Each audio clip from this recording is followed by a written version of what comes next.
I would not buy a base model, but I would definitely buy the Pro or the Pro Max. The tech giant is facing multiple lawsuits after it admitted that it slows down older models. I have a sneaking suspicion that there may be a few things that Apple aren't really telling us. The new iPhone 14. Apple becoming the first publicly traded company in the world to hit $1 trillion in net worth. Do you need the new iPhone, or can you just get a software upgrade on your current phone? Every year, it seems that people cannot wait for the release of the new iPhones. iPhone 14 Pro, iPhone 14 Pros, iPhone 14 Pro. And as a long-time iPhone user myself, this year, while I was looking at my perfectly good iPhone 12 mini, even I, the guy that made this video, contemplated the upgrade. And it got me thinking, even though I have this incredibly capable phone in my pocket, why am I feeling this sudden urge to upgrade?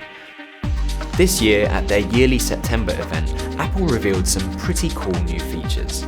Dynamic Island is Apple's genius answer to hiding the selfie camera hole punch.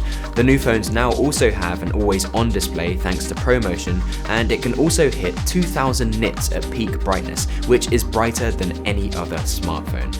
The iPhone Pros also have a new A16 Bionic chip, which is faster, more efficient, and grants you an extra hour of video playback. And now the new main and ultra-wide lenses have a 65% larger and improved sensor, which provides 4 times the resolution when compared to the previous models, and their new photonic engine helps you get up to 3 times better low light performance. Also, with the new gyro and accelerometer, it provides a new action mode, as well as welcome safety features like crash detection. And in case you find yourself in danger with no reception, the phones now offer emergency SOS communication via satellite. I don't know about you, but those features sound pretty impressive to me. But if there's one thing that I know about Apple, it's that they have genius level marketing. So as I wanted to find out some real answers for myself, I thought I'd conduct my own research and share with you 14 reasons why you should not upgrade to the iPhone 14 Pro. One upgrade that they did not parade all over their new release video is the removal of the SIM tray. I don't know about you, but as someone who recently moved from the UK to Canada, I really like the fact that I can swap in my real and tangible UK nano SIM and slot it into my phone whenever I need to, as I've had to check things like confirmation codes that I forgot to update on different accounts, and I really like the idea that I can quickly grab a new SIM whenever I visit a foreign country.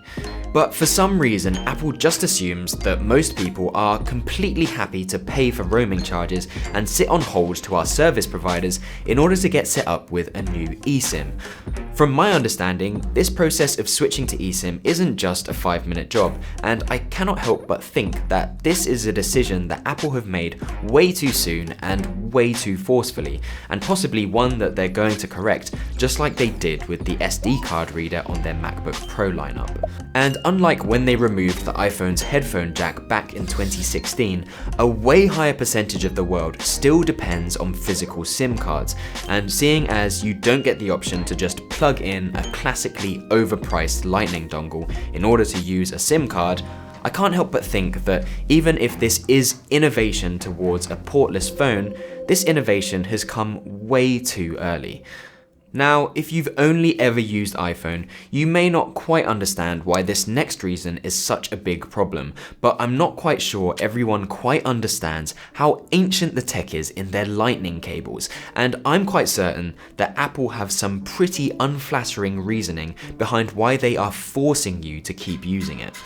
On the new iPhone 14 Pro, you may be able to take incredibly high resolution photos from the new cameras, but if you're into photography, which I assume that you must be in order to need that high of a resolution, you'll first know that a higher megapixel count doesn't equal better image quality, and that higher resolutions require much larger file sizes too. So when it comes to editing, what's arguably more important is how to get those huge RAW files off of your phone to edit and store them, which with the iPhone is actually a serious problem. Now would probably be a good time to remind you that the data transfer rate on the Lightning cable is 480 megabits a second, which is 10 times slower than USB 3.0, which isn't even new tech. And that means that this is over 20 times slower than USB-C. So not only are you stuck waiting an eternity to get your files off your iPhone, you're also left with yet another cable type that's only destined for landfill, when you could be using exactly the same USB-C cable that everyone else is, if Apple let you. But of course, that wouldn't make Apple any money. And I'm not done.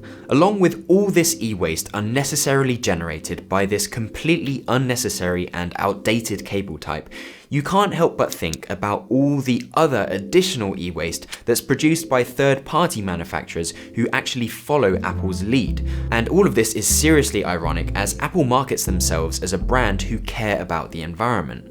So despite what their shiny marketing may tell you, Apple's real priority is just to make as much money as physically possible by withholding tech like USB-C from their devices and locking you into their ecosystem. Okay, so you may say, Daniel, Apple are innovating, and soon we're all going to be making the move to wireless anyway, which I agree is a very cool thought, as you all know how much I hate wires. But despite being very convenient and good looking, going wireless comes at a cost. Despite how cool I think Apple's MagSafe is, it doesn't get around the fact that wireless data transfer is still slow, and many wireless chargers can waste between 40 to 80% more energy when compared to charging with a physical cable, which, when multiplied by the amount of smartphone users worldwide, this is a really scary amount of energy to be simply throwing down the drain. Another thing that you simply can't ignore when you look at the wider marketplace, and not Apple's shiny new marketing, is that you can get very competitive phones that offer very close to the exact same features as the new flagship iPhones for around half the price renewed, which has the additional benefit of being slightly better for the environment too. And if you're even more savvy, you can get one with slightly fewer features for 1/5 of the price, which makes you question, are you really getting 5 times the phone? When you think about what you're really paying for when you get a brand new flagship iPhone, it's simply the price of being an early adopter and jumping on this hype train, as for a period of time, you're going to be that only person in the room with this bleeding edge tech. But in reality, it's only another year or even several months before your phone is just the same as everyone else's, and you end up going through this whole process over and over again just to gratify that itch, while Apple make a lot of money in the process. But speaking of hype, features like the iPhone's new dynamic island that's exclusive to the Pro models makes me kind of laugh, because it's not actually a feature that needs to be tied to the phone's new selfie camera cutouts, as it's purely software related by being something that's in the OS. So despite it being innovative, cool, and useful, you have to ask yourself, other than as a solution to the camera cutout, why is this really reserved for their Pro lineup? And if it's really that good, how long will it be before Apple or other competitors release this as a software update on their older smartphones too?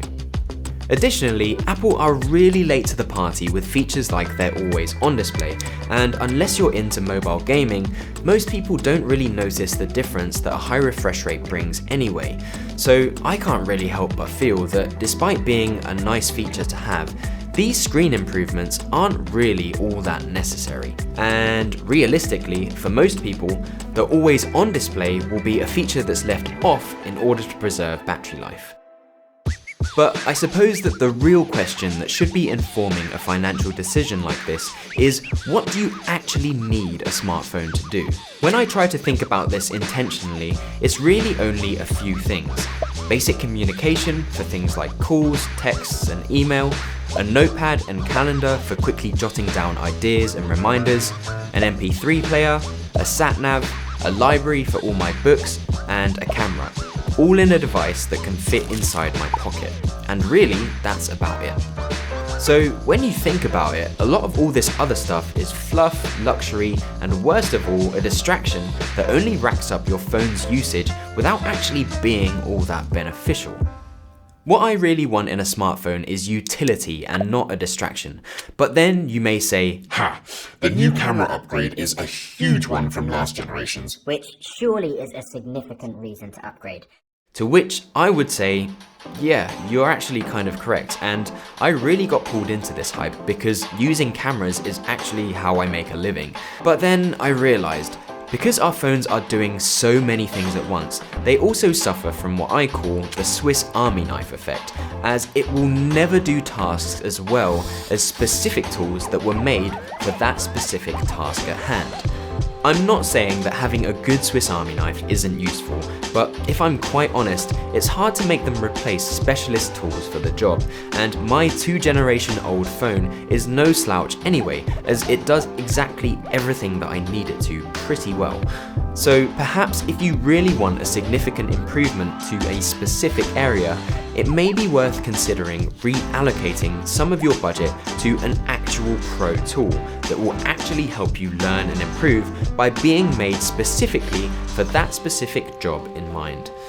In relation to this Swiss Army knife effect, phones these days have a ton of albeit useful but distracting things like internet browsers, social media, streaming, and games. So again, when asking yourself what you really need in a phone, if you're like me and you find that you never have enough hours in a day, you may want to check your phone usage and think what you might be able to do if you were less distracted by your phone, which is something that I doubt a new flagship model is really going to help you with. Also, as these distracting apps demand more and more screen time and battery life from our phones, I don't think that new iPhones having slightly better battery life and marginally better chips are actually reasons worth considering either, as Apple definitely aren't raving about performance gains from last year's models anyway.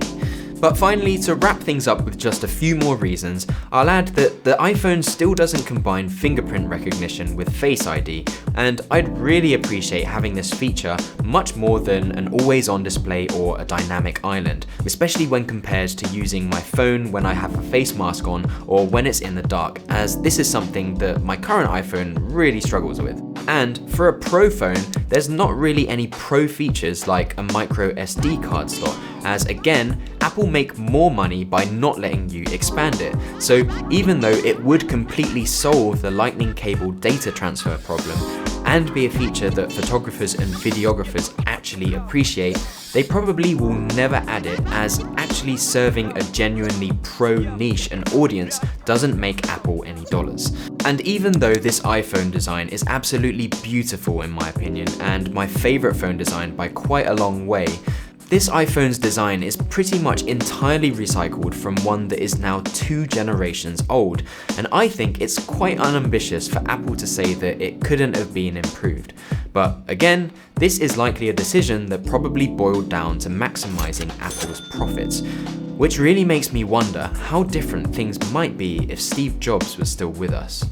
But last and not least, when you buy a new phone, you also retire your old phone, which is really only destined to end up as just another piece of e-waste. So the best decision of them all, I think, is to hold on to what you have until it actually no longer serves its purpose, even if you do eventually decide to go with the new iPhone. However, when you realize that one of the richest men in the world uses a flip phone, it may give you a hint at what might really be at play when we routinely cave into indulging that nagging itch to upgrade.